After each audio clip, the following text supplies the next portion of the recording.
Right. So loyalty, we haven't really experienced customer loyalty because we're always going to different places. Now at the forest preserves, yeah, we had a couple people that, they jog in the park every day and they stop and get an ice cream, or, they're loyal. They know how good the product is.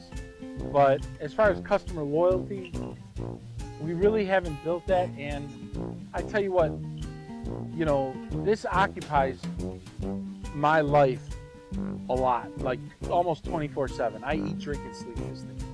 So I don't have trouble. I don't have time really to boost my social media presence.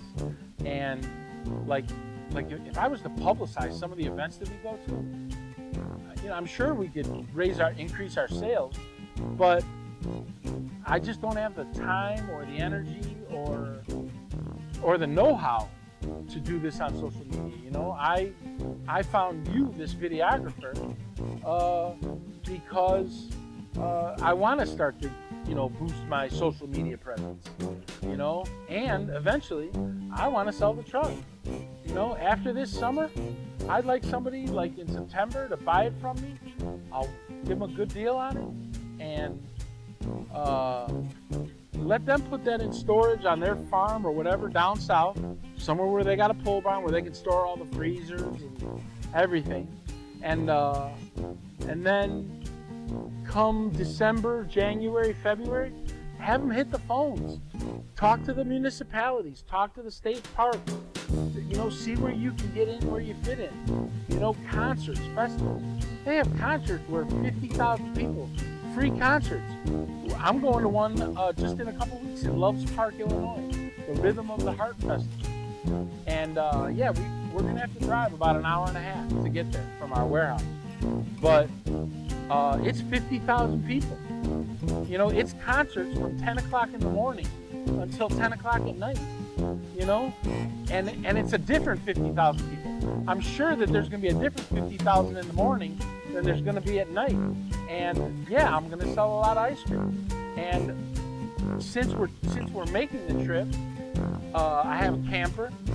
So I'm going to take the camper, and I'm going to take one of my cargo vans. I'm not even going to tow the trailer with the truck, because why put the wear and tear on the truck? I'll put it on one of my cargo vans. And we'll drive out there for 3 days. We're going to stay at an RV park, okay, with our RV. They said we could sell there in the morning when we get there on Friday morning. They said we could sell there. We're going to rent a slot from them in their RV park for an RV.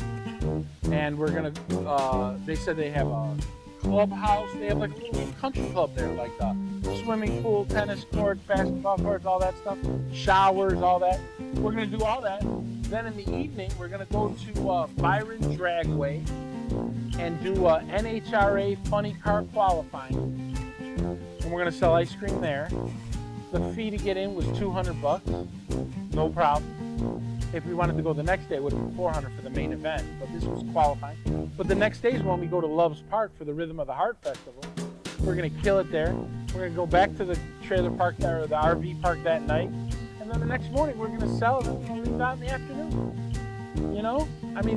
That's how you do it. I've got a trip planned for Indiana. Listinsky and Brothers auction. And Listinsky and Sons auction. They have their once a year like super blowout auction. Hundreds and hundreds of people come.